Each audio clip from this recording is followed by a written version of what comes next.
not gonna lie, this year is shaping up to be a great, might even say killer year for horror. Shuffling.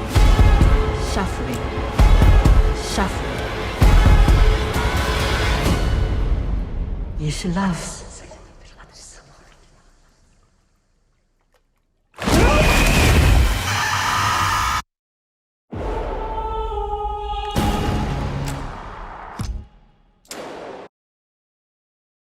And today we have Immaculate. This one a little bit of a surprise. Kind of crept up on me, but it's also funny because I kept getting this one confused with the first Omen, which I'll be watching soon. Within the span of a month, two different like religious horror movies about nuns, religion, and cult, and something nefarious going on under the surface. You know it's good when he breaks out the Evil Dead shirt, but it's not the Shining shirt. I think it's safe to say whenever evil is afoot, it just makes sense to wear the Evil Dead, right? Just like evil in general, and there's definitely evil abound in this movie. Immaculate is directed by a Michael Mohan. This is the fourth film that he's done, with two of the previous three more well-known ones probably being The Voyeur, or Pink Grapefruit. I'm unfamiliar with either of these. As always, I would be open to visiting them. So here's the interesting part. We have Sydney Sweeney, who is the talk of the town among incels and crypto bros alike. Last time I covered her, oh lord, it was technically Madam Web is the last time that we've touched on the acting prowess of Sydney Sweeney. But I said it in that review, say what you will about them and say what you will about that movie, but I know for a fact that she had more in her than just this. After seeing this film, she certainly does. I'd say go in blind. I saw the trailer a couple times, still wasn't 100% sure what was going on. Just something about a American girl going over to like Italian like convent of sorts to become a nun, and then she might have something growing in her even though she's a virgin. And they're like, oh, it must be a miracle, but there's something nefarious that seems to be going on around these parts, and that's the movie. Pros first as always. I actually really enjoyed this. I actually wasn't sure what to make of it, right? Because the trailer hit and I thought, oh, okay, that looks like it could be a good time, but I wasn't expecting too terribly much because horror can sometimes admittedly be hit or miss. This is actually a solid piece of like religious horror eventually turned survival horror. It is pretty creepy throughout. There's actually some solid jump scares, even this bit with like the coming at you like you're about to poke your eyes out, whatever, from the trailer.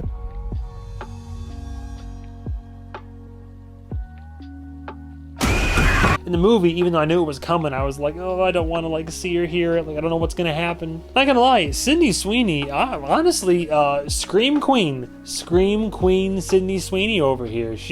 This shows that she's got the chops for horror. Like, I thought she was great in this. Overall, there are some solid scares and creeps in this movie. Like I said, I actually enjoyed it. I think it's actually really good. The vibe of the film, the setting, what happens in it, it's ours, so we just know that there's a few moments where punches are not pulled. There's definitely blood, there's definitely some gore. It's not over the top, but when it happens, like, ooh, you definitely feel it when it happens. Like, even the jump scares. Normally I'm pretty like harsh on jump scares. Like, I think they're a crutch for your film. It's very much in that lane of like Blumhouse or like Conjuring or Insidious, where you have some admittedly creepy aesthetics and vibe scenes, and then it's just all building up to either an obvious jump scare, or you build up and you're like, oh, nothing there, booga booga. And that, sure, like, to each their own. And this film does have its like share of ham-handed jump scares, or the ones that are predictable, but there were a couple jumps that actually kind of got me. Performances are great, honestly. Like, everybody from Sydney Sweeney, she especially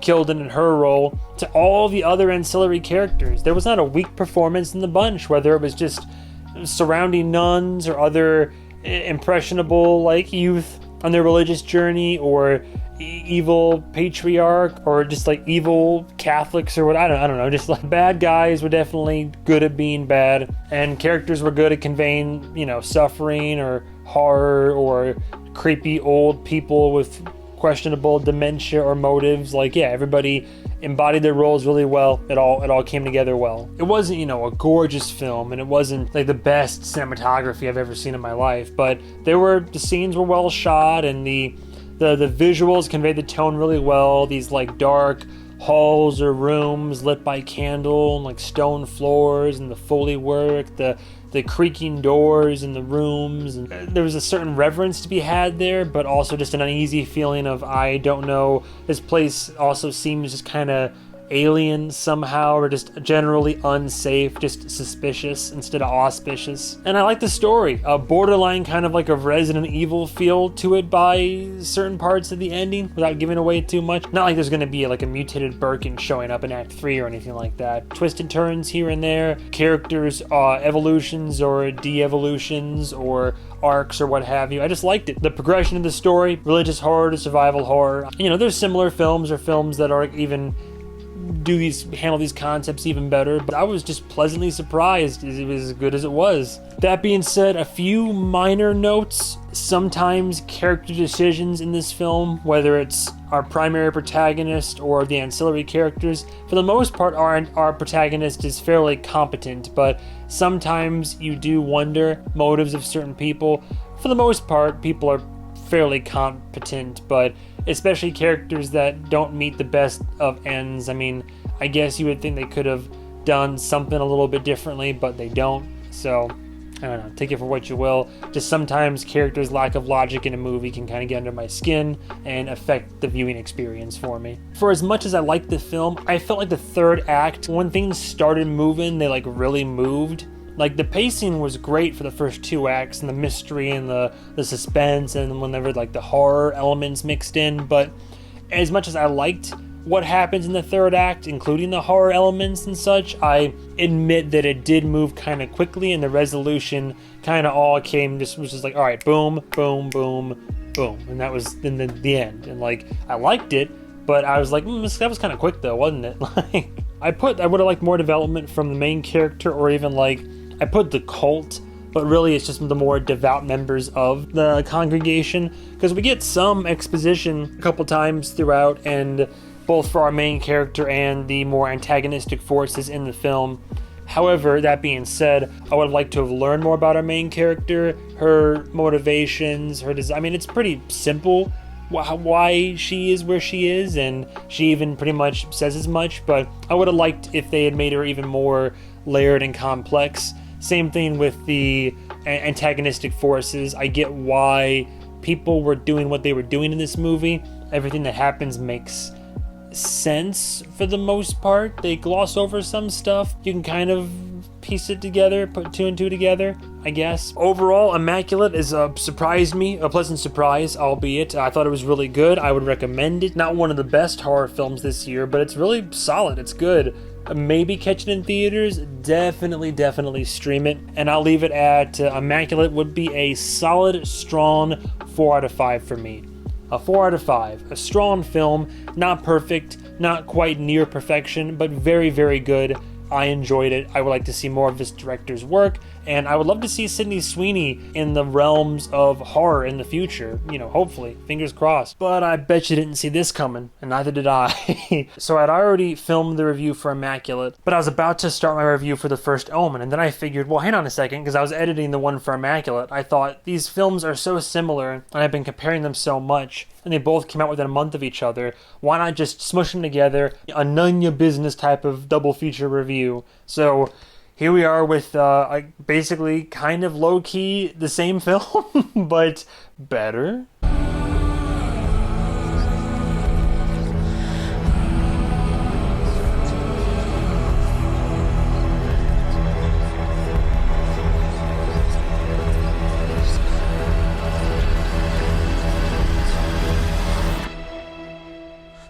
You don't have to be afraid.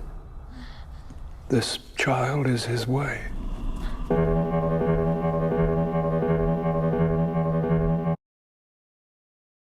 And now we also have the first Omen. I literally didn't realize this until the movie ended, and then they revealed it. I just didn't read too much into it. I saw the trailers, They were enough for me. I didn't want to get too spoiled, so I saw Immaculate, and then, 2-3 weeks later, I went and saw the first Omen. It's actually a prequel to, like, the Omen, like the first Omen film way back in, 5? What was the year again? 1976. I didn't know that, but I just saw a creepy non-religious movie that had some actors that I knew and enjoyed, and also just seemed interesting and vague. It all looked great. Thinking Discount Mia Goth was in it, I was like, yo, I'm down for it. Going by my notes, because again, these movies, as I'm catching up, these are all notes that I've made at least a week or so ago. The first Omen is directed by Arkasha Stevenson. This is her directorial debut, so it's her first full-length feature film. Granted, according to this, she did direct one episode of that Netflix show I never watched, Brand New Cherry Flavor. Don't get me wrong, I want to watch it, just didn't. And in terms of star power, our primary protagonist is played by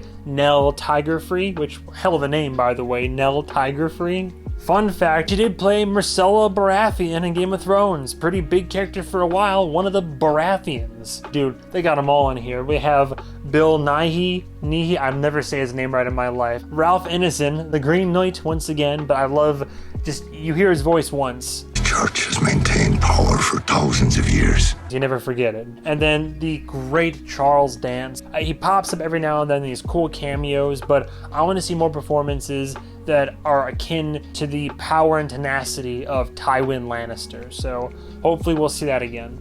Not to undermine our leading lady, she's great. But yeah, the first Omen, literally our main character is a nun, literally almost the exact same plot as Immaculate, but there's a weird girl that she comes across, and she believes that possibly this weird girl might be being groomed for something bigger and greater that could be also like nefarious and intended purpose. And so she sets about trying to uncover that mystery while creepy stuff is happening around her, and then she slowly gets kind of pulled into this. I was leaning this way, and I think hearing other people put it into words really kind of cemented my opinion. I think both films are trying to do low-key the same thing, and this film just does it better. Not to say that Immaculate's a bad movie. Starting with the cinematography and the editing in this film, like, so visually striking and gorgeous. Admittedly, Immaculate has those gothic horror overtones throughout the entire film. This one still has a semblance of that gothic horror, but it also has that kind of almost kind of old Pope energy type of deal. But I don't know, just the lighting in this film and the shots in this and the creativity in that and the use of lighting and shadow and the transitions and different, it's a very pretty film. I'll throw up the cinematographer on the screen. My go-to is if the film's cinematography and visuals are very noteworthy, then I want to give an extra special shout out to the guy or gal behind that. Not to mention, it takes a lot to scare me or creep me out in a film. Usually it has to be involuntary body horror or like cult, like religious horror. And granted, there is religious horror in this. That's not what gets me. There's a couple scenes that are just legitimately the way they're shot and the tension is ramped up. It's not real. It's not real. It's not real. It's not real. It's not real. What's not real? Who said that? I love it when a film can creep me out when it's not even having to worry about or lean on jump scares, right? Not to say this film doesn't have jump scares, it does, but oftentimes the horror is successfully conveyed without the use of those classic horror cinematic pitfalls. Now, admittedly, it is also kind of slow burn horror, if you're okay with that. For better or for worse, Immaculate's pacing is a bit faster, but I also think that, as I mentioned, it's detrimental to its third act. With this, it's a bit more of a slow burn mystery with moments of horror and some maybe gory shock here or there. It kind of does feel like a little kind of like the original Omen, and I haven't seen all of its sequels, but there's literally even some scenes that are like beat for beat that happened from the original that happen in this. Damien, I love you! Look at me, Damien. It's all for you. It's all for you. No, don't. Great performances overall. Oh my god, that cold open, by the way, that has Ralph Ineson and Charles Dance. Love the way that it was done. But performances across the board, whether it was our lead star Nell or as usual Ralph Ineson just chewing up this chewing up those lines in that deep gravelly voice, or Bill Nighy being all religious and patriarchal and whatnot. It all worked. By the end of it, when I found out that it was an Omen prequel, it made me enjoy the film and appreciate it even more. I think it's respectful to the source material. It didn't disrespect the franchise. I thought it was a great addition. It works as a prequel, but also works as its own like self-contained horror narrative. Like, it just happens to be a prequel, but you don't need to see one to get the other, and vice versa. It just works by itself as a movie. Admittedly, it is slower than most horror films that are out there. I don't need my horror to be action horror. I don't need it to be boom, boom, boom, boom, boom. And I'd be remiss if I didn't say, like, yes, it's slow burn.